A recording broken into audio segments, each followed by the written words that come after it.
esta conferencia que he llamado Rasgos del apetito, reconocer nuestra conducta alimentaria desde la infancia. Me voy a basar mucho en una investigación que hice en mi maestría eh, en la Universidad de Guadalajara.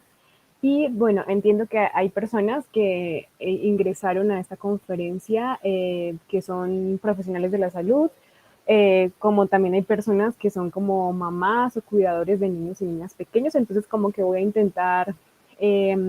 pues uno, contagiar a los profesionales de la salud a aprender de estos temas y también a investigar sobre estos temas, pero también voy a intentar utilizar como algunos términos pues un poco más explícitos o a explicar de diferentes formas para que los cuidadores que están acá también puedan obtener algo de información.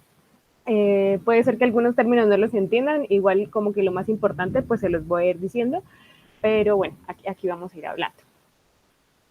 Entonces, bueno, como les decía Lisette,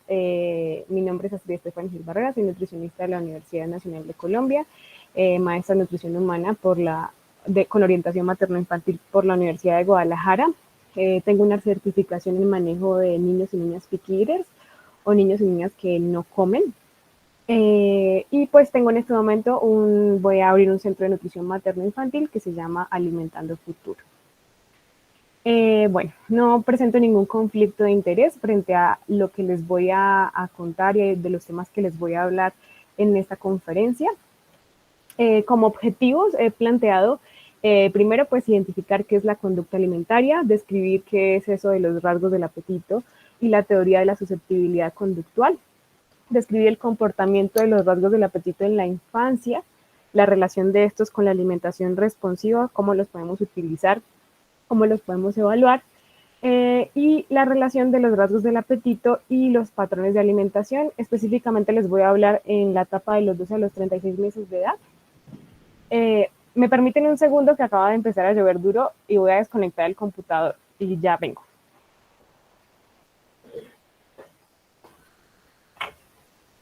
Listo.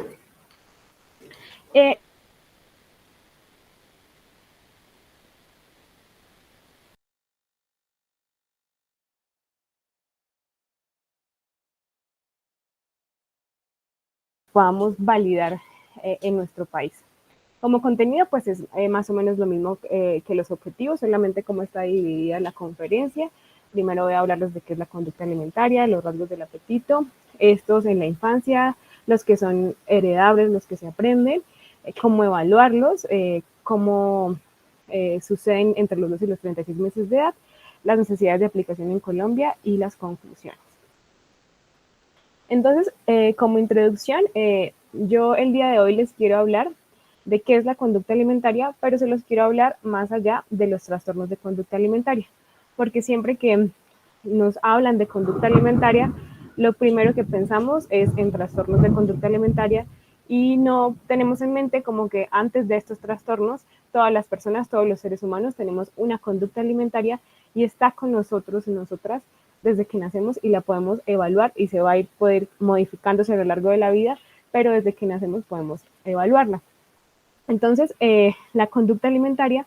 es ese conjunto de acciones que establecen la relación del ser humano con los alimentos, la forma en que nos relacionamos como tal con la comida. Entonces va a implicar tanto lo que es, por ejemplo, la elección de los alimentos, las prácticas alimentarias, los hábitos de alimentación, la forma en que seleccionamos los alimentos, la forma en que los preparamos, las cantidades que ingerimos o las formas, por ejemplo, en que los combinamos, que se pueden conocer también como patrones de alimentación. Entonces, este estudio de la conducta alimentaria es importante pues para comprender la relación que tenemos las personas con los alimentos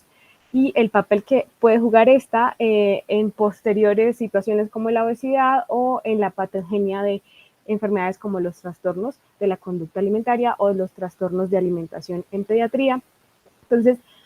como que conocer esto desde la infancia nos puede ayudar a que a lo largo de la vida, al ser más conscientes de cómo son nuestros rasgos o nuestras características de la conducta alimentaria, podamos prevenir otras situaciones más adelante y ayudemos a tener una mejor relación con la comida o con los alimentos desde que somos pequeños y pequeñas. Entonces, la conducta alimentaria nosotros la podemos evaluar a través del uso de cuestionarios psicométricos, es decir, cuestionarios que evalúan la conducta desde el nacimiento. La conducta la podemos evaluar desde que somos bebés, desde los 0 a 6 meses, y a lo largo de la vida. Ahorita les voy a explicar cómo la podemos evaluar también. Entonces, esto es importante porque la forma en que nos alimentamos, las preferencias, la forma en que rechazamos ciertos alimentos, está, está muy relacionado con los aprendizajes y las experiencias que tenemos durante los primeros 5 años de vida. Entonces, la mayoría de los niños y las niñas van a incorporar los hábitos y prácticas de una comunidad, de la comunidad en la que viven antes de los 5 años. Y esto es importante porque, por ejemplo, en México se ha identificado que niños y niñas empiezan a tener prácticas no recomendadas de alimentación antes del año de vida, y durante el primer año de vida lo siguen haciendo y como que se va fortaleciendo para que después durante los siguientes años de vida se sigan manteniendo esas prácticas de alimentación. Entonces, todo esto está en el marco de una teoría que se llama la teoría de la susceptibilidad conductual, que es una teoría planteada por Jane Wardner, que es una investigadora, fue una investigadora de Reino Unido, quien a través de sus investigaciones realizadas en cohortes de gemelos de Inglaterra y de Gales, establecieron esta teoría que dice que tenemos una susceptibilidad genética al medio ambiente que explica la variación en el peso corporal humano. Entonces, básicamente lo que nos dicen es que los genes que tenemos establecen un potencial para que nosotros lleguemos a la obesidad, pero básicamente el entorno es el que va a determinar el resultado. Entonces, en este sentido, eh, ponen en el centro como el mediador, o sea, a donde llega finalmente todo, al apetito, y alrededor de esto, con relaciones unidireccionales y bidireccionales, tenemos factores sociales, ambientales, genéticos, factores metabólicos también, que finalmente van a llevarnos a que tengamos cierto apetito. Y ese apetito nos va a llevar a un balance de energía que puede hacer que tengamos un mayor o un menor peso de acuerdo al apetito que tenemos. Y de la misma forma, que es lo que nosotros incluimos acá a partir de la investigación que hicimos, puede también que lleve a ciertos patrones de alimentación que finalmente pues van a resultar también llevando en afectaciones al balance energético y afectaciones en la composición corporal. Entonces, ahora vamos a hablar de qué es el apetito y qué son los rasgos del apetito. Entonces, el apetito, aquí lo tenemos que cuando sentimos hambre o no reconocemos que ya estamos saciados por diferentes razones, generamos ciertas señales hormonales y metabólicas en diferentes partes de nuestro cerebro, y esa interrelación con otras señales a nivel gastrointestinal va a generar una expresión de apetito. Entonces, el apetito va a ser básicamente un deseo psicológico de comer, que va a ser el resultado de una compleja red de aspectos que son biopsicosociales. Entonces, los rasgos del apetito, que serían características de la conducta alimentaria, porque los rasgos son características, en este caso hablamos del apetito, van a ser una serie de respuestas continuas y estables que tenemos los seres humanos hacia los alimentos. Y van a ser también como diferencias heredadas en los comportamientos alimentarios y la sensibilidad a la saciedad que comienzan a surgir desde que nacemos. Entonces, los rasgos del apetito, un poco más de forma específica, como les decía, son predisposiciones estables hacia la comida, están vinculados a fenotipos que están determinados genéticamente, tienen un rango de dimensiones de la conducta alimentaria, como por ejemplo la respuesta a señales internas de saciedad, o externas hacia los alimentos, la respuesta hacia ver alimentos, por ejemplo, o por ejemplo la lentitud para comer. Los rasgos del apetito, pues lo que van a hacer es que nos van a hacer más o menos susceptibles a ciertas características ambientales. Son los que van a hacer que, digamos, cuando vamos por la universidad y vemos comida por toda parte, o estamos en un espacio donde hay comidas por todas partes, algunas personas tengamos el deseo de comer y otras no tengamos el deseo de comer, aunque hayamos comido antes lo mismo. Bueno, entonces es como lo que nos hace más o menos susceptible a ciertas características del ambiente en el que vivimos. ¿Y cómo se miden los rasgos del apetito? Bueno, entonces los rasgos del apetito, en el año 2001, la investigadora Jane Ward, como les decía, estaba haciendo investigaciones en Reino Unido, y ella empezó creó un cuestionario que se llama el cuestionario de conductas alimentarias en niños. Hizo su validación y empezó a aplicar este cuestionario, y lo empezaron a utilizar también más adelante en la cohorte de gemelos Gemini. Este cuestionario, por sus siglas en inglés, se le denominó CEBQ. Es un cuestionario que tiene 35 ítems en el que lo que se hace es hacer ciertas afirmaciones sobre el apetito de los niños y las niñas. Se les hacen ciertas afirmaciones a los adultos cuidadores y a partir de eso, con este cuestionario psicométrico, se establecen puntajes de acuerdo a sus respuestas. Ahorita les muestro el cuestionario y se da como el puntaje que tendrían en cada rasgo del apetito. Ahorita les muestro cuáles son los rasgos de cada uno de los constructos de los rasgos del apetito, y se clasifica como las características de la conducta alimentaria. En ese momento, en 2001, pues todavía se conociera como conductas alimentarias de los niños, y fue como hasta el año 2008 cuando ya se empezó a tener esta cohorte de gemelos Gemini, en donde ya se les puso el nombre de rasgos del apetito y ya se encuentra en la literatura en inglés como rasgos del apetito. Entonces este cuestionario pues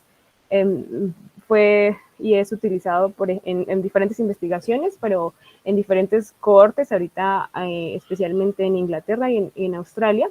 Y en la cohorte de gemelos Gemini, se identificó que habían unas diferencias pues, de base hereditaria en los comportamientos alimentarios que impactaban profundamente en el aumento del peso temprano a través del uso de este cuestionario, y viéndolo pues específicamente en niños y niñas que crecían con el mismo tipo de crianza, con las mismas acceso a alimentos, y pues clasificándolos o subclasificándolos en si eran gemelos monocigotos o si eran gemelos dicigotos. Entonces, ¿cómo se miden los rasgos del apetito? Bueno, continuamos con cómo se miden los rasgos del apetito. Entonces, los rasgos del apetito en este momento han sido adaptados a todo el ciclo de la vida. Inicialmente, el primer cuestionario, como les decía ahorita, fue este que está acá, que fue el CBQ, que es el cuestionario de conductas alimentarias para niños. Y este fue elaborado para evaluar la conducta de niños y niñas de 4 a 12 años. Pero posteriormente, y a medida que han ido pasando los años, desde que se creó este cuestionario en 2001, este cuestionario primero fue adaptado para evaluar los comportamientos alimentarios en lactantes de 0 a 6 meses, que es el cuestionario de comportamiento alimentario para bebés, que es el BBQ. Posteriormente, se creó el AEBQ, que es el cuestionario de conductas alimentarias para adolescentes de 12 a 19 años, o para adultos. Se validó también, hizo la validación en Reino Unido. Y después, lo último que se creó, que fue ya lo más reciente, que se hizo en 2017, fue el cuestionario de conductas alimentarias para niños y niñas y niños de 12 a 36 meses, o toddlers. Y ese fue el último que se creó para utilizarlo específicamente en esta etapa de los 12 a los 36 meses de edad. Pero con todos estos, nosotros podemos evaluar la conducta alimentaria, los rasgos del apetito o características de la conducta alimentaria a lo largo de las diferentes etapas de la vida y clasificarlos en rasgos que son antiingestión, es decir, que inhiben la ingestión de alimentos, o rasgos proingestión, es decir, que promueven el consumo de alimentos. Entonces, acá les voy a hablar de uno específico, que es el que yo utilicé en mi investigación. No les voy a hablar de todos porque es como cada uno tiene pues diferentes ítems. Algunos son los mismos en cada uno de los cuestionarios, pero les voy a hablar de este como para que tengan un ejemplo de cómo está dividido cada uno de estos cuestionarios. Entonces, Los rasgos del apetito en niños y niñas de 1 a 3 años de edad, como les decía, se evalúa con el CBQT, que evalúa la conducta alimentaria con una escala para calificar las características en 26 ítems. Es decir, se hacen 26 afirmaciones sobre el apetito de los niños y niñas y se les pide a los cuidadores que las respondan. Entonces, en los rasgos preingestión, aquellos que promueven el consumo de alimentos, tenemos 3 rasgos que medimos con la encuesta, que uno es la respuesta a los alimentos, que es esa sensación, o sea, es que tanto responden a las señales externas hacia los alimentos, es decir, que tanto responden cuando huelen alimentos, cuando ven alimentos, cuando pasan alimentos por enfrente de ellos. El otro es la sobrealimentación emocional, que es que tanto ellos tienden a comer de más cuando se sienten aburridos, tristes, entonces cuando comen de más en respuesta a emociones negativas. El otro es el disfrute de los alimentos, que es como tal ese gusto percibido por los alimentos, o sea, qué tanto como que les gusta comer o les encanta comer, qué tanto disfrutan los alimentos. Y en los rasgos anti-ingestión tenemos la respuesta a la saciedad, que la respuesta a la saciedad es esa capacidad de nosotros en este caso los niños de 1 a 3 años, de responder a las señales de saciedad internas. Es decir, que tanto después de empezar a comer y ya después de terminar, realmente nos sentimos saciados. Y otro es la actitud remilgosa, que la actitud remilgosa es esa tendencia a ser muy selectivos con los alimentos que consumimos o a negarnos a probar nuevos alimentos. Y también está la lentitud para comer, que es como tal, qué tan rápidos, qué velocidad, si vamos disminuyendo la velocidad, si terminamos antes de 30 minutos, y es como tal la velocidad general que tenemos para, o que tienen en esta etapa de la vida para alimentarse. Entonces, el instrumento de medición, en este caso el CBQT, se ve así. Esta es como la forma en que se ve el cuestionario del CBQT. En este caso, esta es la versión de México, que tiene 26 ítems, 26 afirmaciones sobre el apetito que se le preguntan, se le hacen a los cuidadores. Las respuestas están basadas en una escala de Likert de 5 puntos, que van de 1, que 1 significa nunca, a 5, que significa siempre. Y se hacen afirmaciones como a mi hijo le encanta la comida y se responde si esto le pasa siempre o nunca, o mi hijo termina sus alimentos rápidamente. Así básicamente más o menos se ve. Y son 26 ítems de las afirmaciones que existen para medir esas características de la conducta alimentaria en esta etapa de la vida. Entonces, ¿cómo se comportan los rasgos del apetito en la infancia? Acá les voy a hablar un poco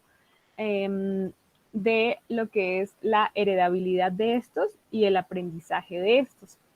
Entonces, en una cohorte de gemelos de 3.864, de gemelos de 16 meses,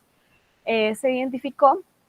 que esto que significa actitud remilgosa y la neofobia hacia los alimentos comparten una etiología común en la primera infancia. En este sentido,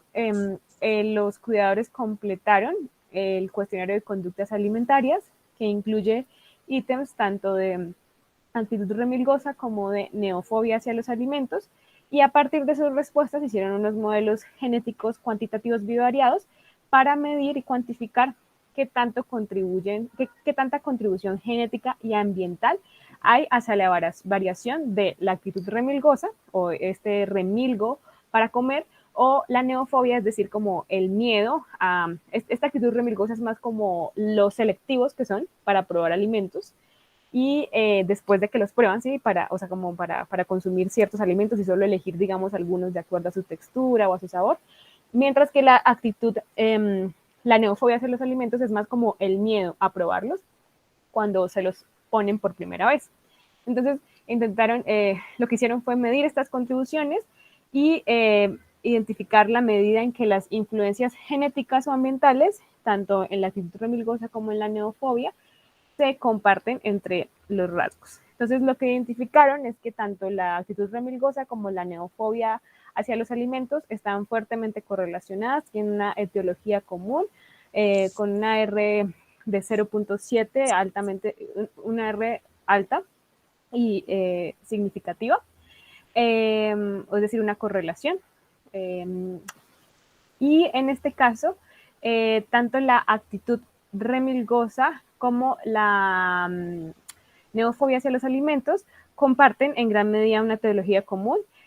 indicada por hartas correlaciones genéticas y ambientales compartidas entre los dos rasgos. Entonces se encontraron que estos tienen una base más genética y que son más heredables que otros rasgos del apetito,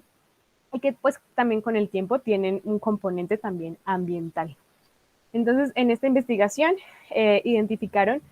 que estos comportamientos alimentarios, como es la actitud remilgosa o irritabilidad alimentaria y la neofobia alimentaria, son fenotipos alimentarios restrictivos, es decir, son características heredadas y son como tal fenotipos alimentarios. Revelaron también pues que la expresión de estos está bajo un control genético moderado de forma moderada en la primera infancia, y que los factores ambientales y genéticos compartidos en gran medida influyeron en la variación de estos comportamientos, lo que pues sugiere que tienen una etiología común en estos y que por tanto, al tener una etiología compartida, pues los programas que buscan el cambio de comportamiento alimentario dirigidos hacia cuidadores, para niños que son quisquillosos o que tienen alta actitud remilgosa o que son como, tienen como irritabilidad alimentaria, igual que con los que tienen neofobia alimentaria, pueden ser efectivos para disminuir la expresión de ambos, es decir, que se pueden tratar en conjunto. Y lo otro bonito de esto, pues es que al identificar este componente heredable, pues le quita un poco también la culpa al hogar o a la familia, ¿sí? Al entender que también es algo que se hereda y que no solamente es culpa de las acciones que hacemos a nivel ambiental, las personas que cuidamos niños y niñas. Entonces, como que también le quita un poco esta carga que a veces pueden sentirse mal madres, padres, porque intentan ofrecer alimentos y los niños y las niñas no los reciben, o porque ofrecen un alimento nuevo y no los quieren recibir. Entonces, acá como que se habla de este componente de heredabilidad.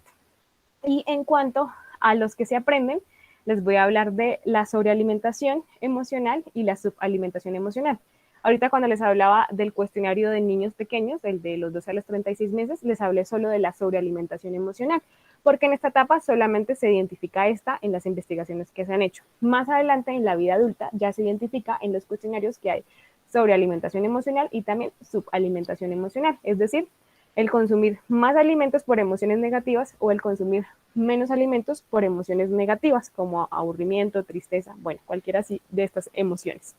Entonces, en esta investigación, que fue realizada en 2054 niños y niñas de 5 años, de una cohorte, se pues calificaron la sobrealimentación emocional y la subalimentación emocional de niños más grandes. Y se encontró, bueno, se quiso evaluar las influencias genéticas y ambientales sobre la variación y la covariación de sobrealimentación emocional, y se estableció esto utilizando un modelo de gemelos, un modelo bivariado. Entonces, lo que encontraron es que hay una influencia genética baja para la sobrealimentación emocional y la subalimentación emocional. Estas se correlacionaron positivamente a medida que aumenta una, aumenta la otra, y esto se explicó por influencias ambientales comunes compartidas. Entonces, acá lo que vieron es que muchas de las influencias ambientales compartidas son compartidas subyacentes tanto a sobrealimentación emocional como subalimentación emocional, son las mismas. Y la sobrealimentación y la subalimentación emocional son etiológicamente también acá un poco similares más bien. Entonces, este estudio lo que concluye es que la tendencia a comer más o menos, en contraposición con lo que ocurre con la actitud remilgosa y el miedo a nuevos alimentos, es que la tendencia a comer más o menos en respuesta a emociones, es decir, la subalimentación y la sobrealimentación emocional, se aprende y no se hereda, al contrario de lo que sucede con las otras. Es decir, el hecho de que nosotras comamos ciertos alimentos cuando nos sentimos tristes o dejemos de comer cuando nos sentimos tristes, es algo que lo vamos aprendiendo y no es algo que se herede como sucede con los otros casos. Y lo aprendemos especialmente en esta etapa que es más o menos entre entre los 12 y los 5 años de edad, los 12 meses y 5 años de edad. Entonces, ahora después de esto les quiero hablar de la relación de los rasgos del apetito y los patrones de alimentación en esta etapa de la vida, específicamente como les hablaba de los 12 a los 36 meses de edad, que fue la edad en la que yo realicé una investigación. Entonces, en este caso, la investigación de la que les voy a hablar un poco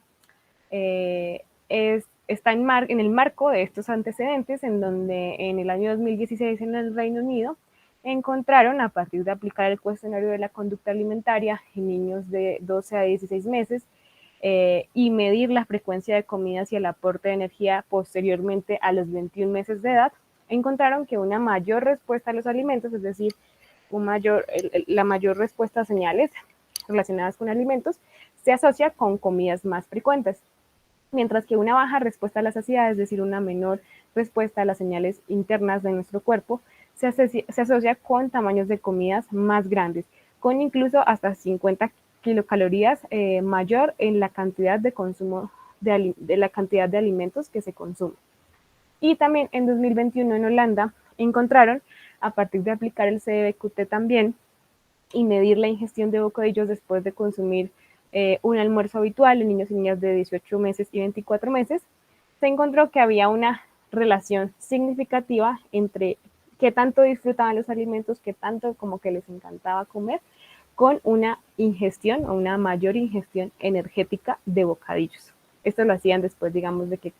comían su almuerzo y después de hacer otras actividades les ofrecían alimentos y de esta forma iban evaluando cómo los que tenían mayor disfrute de los alimentos recibían más frecuentemente bocadillos, aunque hubieran comido hacía poco tiempo. Entonces, en un momento mientras ya vuelve al internet, me conecto mejor al internet.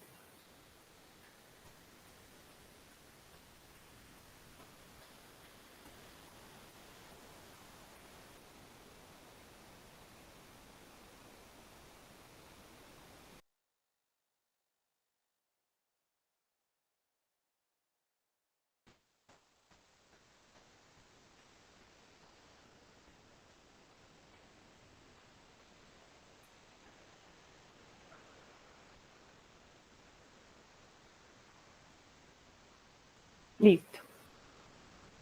Bueno, entonces nosotros realizamos una investigación a partir de estos antecedentes en Guadalajara y en México, donde lo que hicimos fue que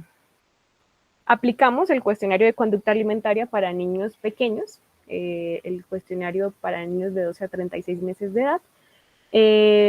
En total lo aplicamos en una muestra de 243 niños y niñas de México y buscamos correlaciones entre estos rasgos del apetito y el patrón de alimentación que consumían. Estos patrones de alimentación también, o sea, bueno, en estos patrones, para lo que hicimos para identificar estos patrones fue aplicar una frecuencia de consumos por grupos de alimentos cualitativa, a partir de la cual hicimos un análisis estadístico en el cual utilizamos un método estadístico que se llama un método estadístico de reducción de dimensionalidad que se llama análisis de componentes principales, en donde lo que hicimos fue como volver y agrupar en pequeños grupos aquellos grupos de alimentos que más se correlacionaban entre sí. Y de esa forma obtuvimos 3 patrones de alimentación, que se llama un patrón de alimentación procesado, que es aquel patrón donde se consumen mayores alimentos procesados y ultraprocesados, como todo lo que son como alimentos, comidas, alimentos y bebidas industrializadas, alimentos para bebés industrializados, cereales refinados, como tal, alimentos más procesados. Y ya en este patrón de alimentación saludable nos salieron un patrón que tiene más alimentos de origen vegetal y más naturales, como frutas y verduras, como cereales enteros.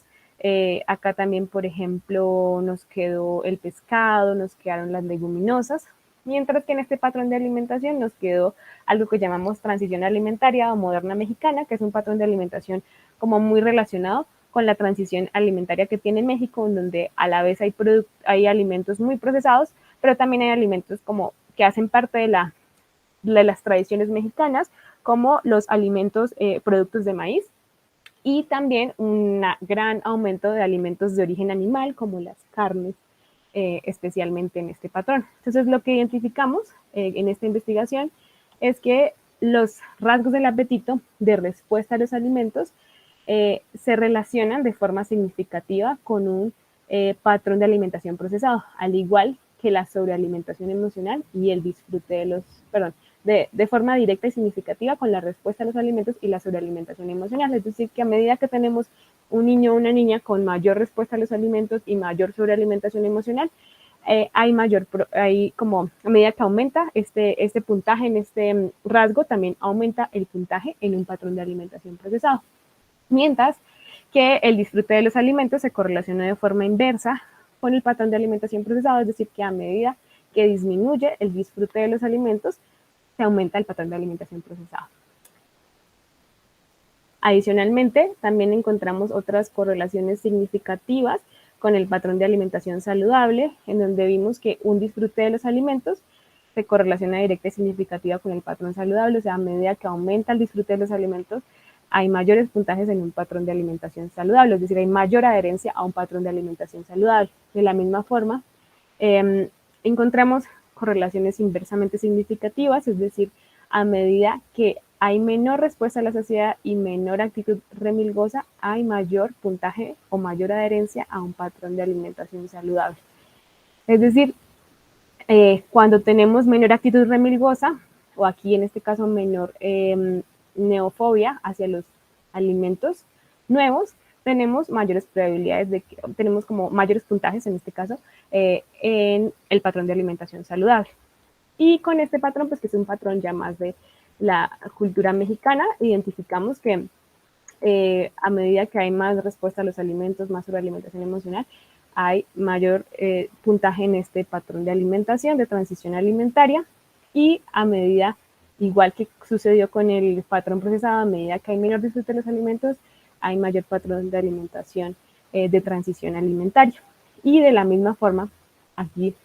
a medida que tienen más actitud remilgosa, hay mayor patrón de transición alimentaria, que pues es un patrón de alimentación que tampoco es tan recomendado, al igual que el procesado. Entonces, ya al hacerlo de forma cualitativa, encontramos que una alta respuesta a los alimentos, en este caso, los niños y niñas que tenían una alta respuesta a los alimentos tenían 2.2 veces mayor riesgo de tener un patrón de alimentación procesado,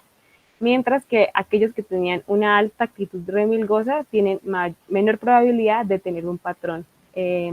saludable. Y aquellos con alta actitud remilgosa tenían 5.2 veces mayor riesgo de tener un patrón de alimentación de transición alimentaria moderna mexicana.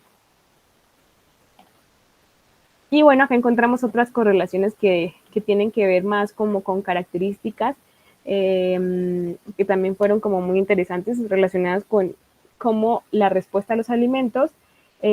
disminuye a medida que hay una menor edad del cuidador principal, a medida que hay una menor escolaridad del cuidador principal, y más bien aumentaría, y también disminuye a medida que hay aumenta a medida que hay una menor escolaridad del padre. Respecto al disfrute de los alimentos, este disminuye a medida que aumenta la edad del participante y disminuye a medida que aumenta la edad del cuidador principal. Esto pues concuerda con esa disminución del apetito que ocurre entre los 12 y 2 años de edad, en donde a medida que los niños van creciendo, van reduciendo su velocidad de crecimiento y de la misma forma van disminuyendo el apetito. Y lo otro que identificamos es que la actitud remilgosa pues aumenta a medida que la del participante aumenta, que concuerda también con lo que les acabo de decir.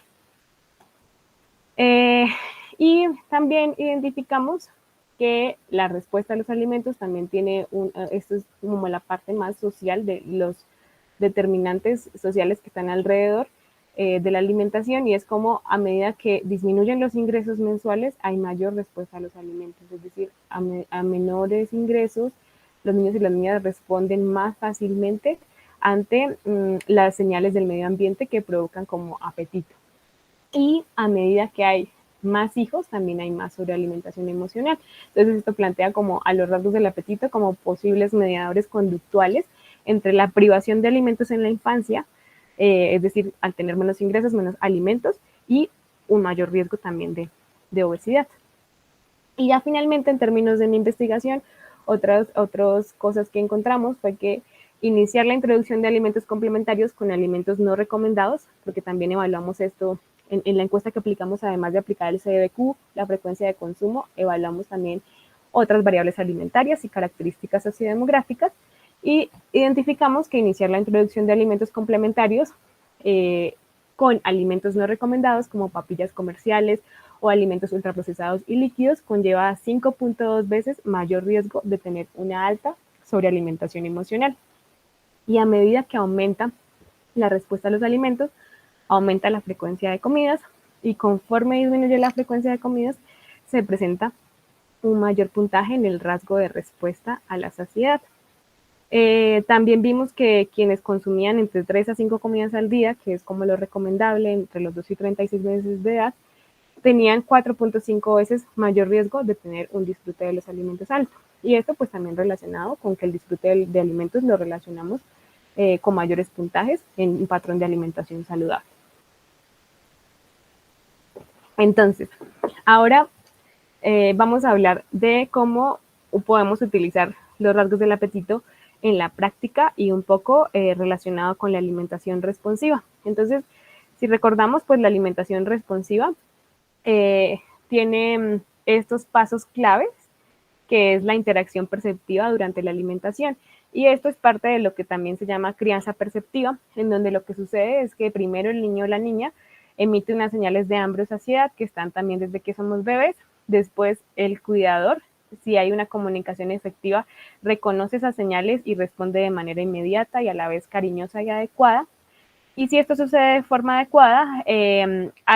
el niño experimenta una respuesta contingente, previsible y consistente, en donde hay una comunicación efectiva y en donde finalmente lo que se logra es que se empiece a desarrollar una autorregulación y una disminución de la ansiedad en el niño o la niña. Entonces no es como cumplir con lo que mandan los niños, sino saber reconocer las demandas y necesidades que tiene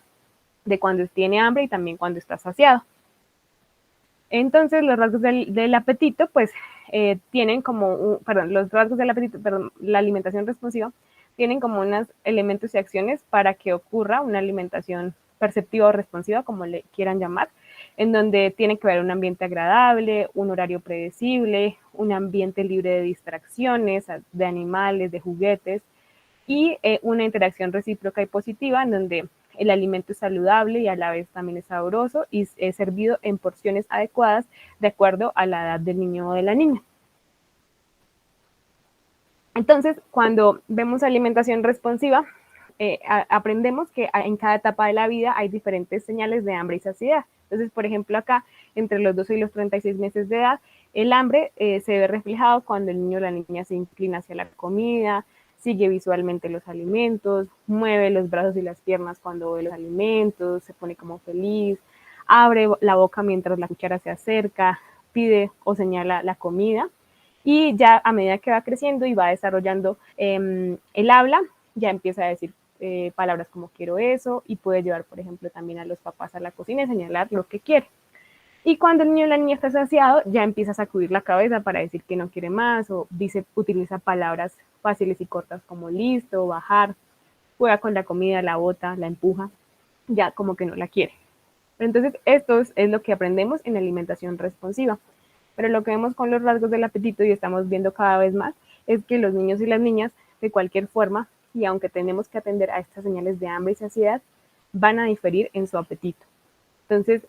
acá es donde entra como a jugar esto de los rasgos del apetito como parte de la alimentación responsiva, en donde además de atender a las señales de hambre y saciedad, tenemos en cuenta que los niños y niñas pueden tener diferentes tipos de apetito. Entonces, ¿cómo lo manejamos? Entonces, después de que medimos los rasgos del apetito con nuestro cuestionario y ya definimos qué características tienen, hay estrategias que podemos utilizar para niños y niñas con bajo apetito, como por ejemplo, en este caso, los niños con bajo apetito se caracterizarían por tener bajo interés por la comida, por tener un mayor puntaje en la actitud remilgosa. Entonces, a esta edad, los niños y las niñas pueden requerir ser expuestos hasta 15 veces para que estén dispuestos a probar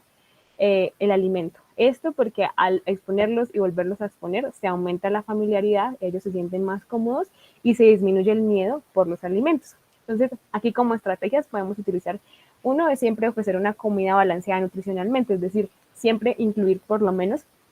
4 grupos de alimentos. Uno, un alimento rico en hierro y zinc, como las carnes o las leguminosas. Dos, un alimento que proporcione energía, como los alimentos ricos en carbohidratos, el pan, el arroz. Y 3 y 4, frutas y verduras. Entonces, si siempre tenemos una comida balanceada nutricionalmente, así como a poquito, pues por lo menos se va a comer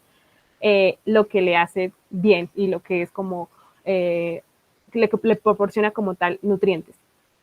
Lo otro es permitir que se sirva el mismo cuando tenemos niños con bajo apetito, que participe en toda la preparación de alimentos, en cuando van al mercado y seleccionan alimentos, pedirles que seleccionen un alimento, digamos, llevarlos al mercado y decirles, hoy tú vas a seleccionar una verdura. Y el niño selecciona su verdura y después entonces la preparan y le dicen, tú la elegiste, entonces hoy vamos a preparar unas habichuelas o ejotes, se dice en México, y tú las elegiste, vamos a ver cómo las preparamos, y también es como jugar el papel de qué se sirve, entonces vamos a servir la comida, jugar el papel de cuánto se sirve. Esas son estrategias que ayudan a que ellos interactúen más con los alimentos y le vayan perdiendo el miedo a los alimentos, en aquellos niños con bajo apetito o como con miedo a probar los alimentos. Otras estrategias es, por ejemplo, utilizar un alimento aceptado en combinación con un alimento rechazado, siempre visibles, nunca escondidos, porque cuando están escondidos lo que se puede hacer es que después de sentir que está ese alimento que no les gusta, terminen rechazando los dos alimentos. En cambio, cuando los ven y es visible que está un alimento que les gusta, otro que no les gusta,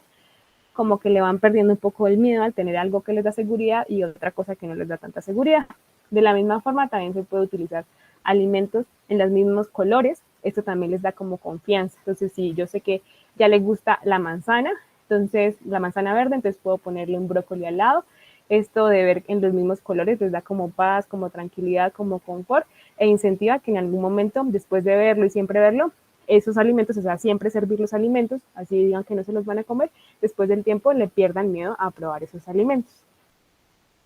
Y por el contrario están los niños que tienen gran apetito. Entonces, con esos niños que tienen gran apetito, que pueden ser niños que tengan baja sensación de saciedad, es decir, que aunque ya hayan comido, quieran seguir comiendo y ya tuvieron su comida y después quieren seguir y seguir comiendo. Son niños, por ejemplo, que responden fácilmente al ambiente, fácilmente a oler alimentos, a ver alimentos, a que si pasa alguien comiendo quieren comer, así hayan comido hace poco. Y son niños y niñas que también tienden a comer más rápido. Y esto pues lo identificamos con los cuestionarios de conducta alimentaria. Entonces, usar el apetito para saber cuánta comida necesita puede volverse algo que no es sencillo en casos en los que los niños y las niñas tienen gran apetito. Entonces, en este caso lo que puede suceder es que un niño con alta respuesta a los alimentos y baja respuesta a la saciedad con un gran apetito comerá aunque esté lleno, si tiene la oportunidad. Entonces, en estos casos, algunas estrategias que podemos utilizar, una es animar a comer más lento, sentarnos a la mesa, cortar las comidas en piezas pequeñas, trocitos pequeños que hagan que tenga que dar más bocados, más masticaciones, recordar masticar apropiadamente antes de tragar, hacer el ejercicio de recordarles que hay que masticar varias veces los alimentos antes de pasárselos y enseñar también algo que han visto en investigaciones con niños pequeños de como de 1 a 3 añitos, es que se les enseña de alguna forma cómo se sienten el hambre, la saciedad y cómo se siente comer de más. Entonces es irles explicando pues de forma sencilla cómo se siente el hambre. Entonces que el hambre es una sensación de vacío en el estómago, que el estómago se siente como si no tuviera nada, ¿sí? Y después explicar qué es la saciedad. Y es como explicar que cuando uno está saciado siente como el estómago bien extendido, que uno se siente satisfecho, pero que no se siente mal ni con sueño, sino se siente en una sensación de confort. Y ya cuando comen de más es como una incomodidad en donde ya te quieres como echar a dormir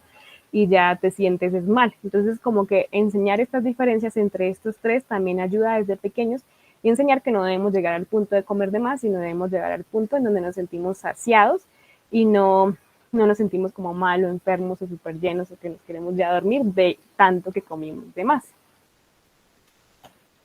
Entonces, pues, todas estas intervenciones son intervenciones conductuales eh,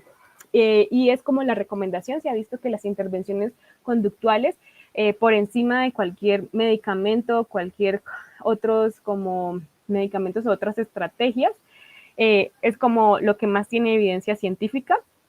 No existe evidencia que respalde el uso de medicamentos para mejorar el apetito o la ingestión de alimentos y solo la alimentación conductual tiene un fuerte apoyo evidenciado empíricamente, científicamente, para el tratamiento de las dificultades en la alimentación. Entonces, bueno, también tenemos ahorita unas investigaciones como en este momento que se están desarrollando, que esto es como el protocolo que se está realizando en otros países, en donde están realizando diferentes intervenciones para ver cómo pueden apoyar los diferentes tipos de apetito en niños y niñas preescolares tempranos. Entonces, después de esto, pues quisiera pues decirles pues que en Colombia les puse parte como que dice como necesidades para su aplicación en Colombia. Si ustedes hacen una búsqueda en PubMed o en Google simplemente y ponen rasgos del apetito Colombia o rasgos del apetito en inglés en Colombia, van a ver que no hay investigación, no hay ninguna. Yo ayer hice la búsqueda, rasgos del apetito en Colombia. Aquí, por ejemplo, sale de primeras una investigación de México, acá salen otras investigaciones de Inglaterra. También puse como características de la conducta alimentaria en Colombia, no salía el CBQ en Colombia, en ninguna sale nada. Es decir, nosotros en Colombia no tenemos nada de investigación sobre cómo funcionan los rasgos del apetito en nuestra población, en los niños y niñas de Colombia. Entonces, como que sí es muy importante como buscar la forma de empezar a hacer investigación eh, utilizando cuestionarios psicométricos para medir la conducta alimentaria desde la infancia y ver cómo se comporta eso en la población colombiana. Porque también, pues,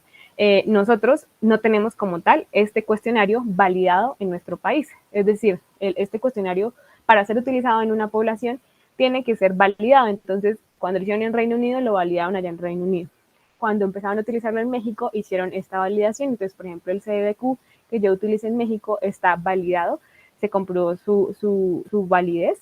en niños y niñas pequeños de México y aquí en Colombia no tenemos eso, entonces tendría que de alguna forma hacerse unas investigaciones en Colombia en donde adaptemos todos los cuestionarios de la conducta alimentaria en todas las etapas de la vida a partir de analizar, a partir de diferentes procesos estadísticos donde se hacen análisis de componentes principales, se revisa la estructura factorial y se evalúa la confiabilidad interna entre cada uno de los constructos de estos cuestionarios y se comprueba que realmente la gente lo entienda, sea comprensible para nuestro país y realmente sea una herramienta confiable para nosotros en Colombia medir los rasgos del apetito. Entonces, como conclusiones, tenemos que identificar las características del apetito de niños y niñas. Va a permitir realizar diferentes estrategias conductuales que lleven a que desde pequeños se tenga una mejor relación con los alimentos y se puedan evitar trastornos de la alimentación pediátrica en edades posteriores, porque se ha visto que cuando desde pequeños no trabajamos con las características que podemos tener de actitud remilgosa o de sobrealimentación emocional, esto puede ponernos en riesgo de que más adelante tengamos afectaciones como trastornos de la alimentación pediátrica o trastornos de la conducta alimentaria también posteriormente. Los profesionales de la salud requerimos aprender e implementar estrategias conductuales con el fin de apoyar la mejora de las dificultades en la alimentación que se puedan presentar en la vida temprana y apoyar el establecimiento de patrones de alimentación saludables. Esto aquí es importante porque aquí lo que aprendemos es estrategias conductuales para manejar esas características de los niños y las niñas, más allá de dar un plan de alimentación o ciertas combinaciones o ciertas cantidades de alimentos. Y es importante porque, como les mostraba en mi investigación, los rasgos del apetito se van relacionando con ciertos patrones de alimentación. Y puede ser que en esos primer año a 3 años de vida, todavía no hayan afectaciones en el peso o en la estatura, pero sí se tiene un patrón de alimentación no recomendado, que aunque en ese momento no se observe ni sobrepeso ni obesidad, puede ser que más adelante vaya llevando a que en otro momento de la vida se tengan afectaciones en la composición corporal. Entonces, como que el ver que también está la relación con patrones de alimentación y no solo con el peso, porque puede ser que todavía no la encontremos en nuestra población, nos va dando una señal de que hay cosas que no se están haciendo bien y que no tienen que ver solo con el peso, sino con la forma en que empiezan a combinar los alimentos los niños y las niñas desde esta etapa de la vida. Y también, pues, otra conclusión es que se requiere el inicio de la investigación científica en esta área del conocimiento en Colombia con el fin de validar los cuestionarios de conducta alimentaria que se crearon en otros países, va a ver si sí se entienden en nuestra población, qué les cambiamos, cómo hacemos para que se entiendan y confirmar el comportamiento de estos rasgos en nuestra población.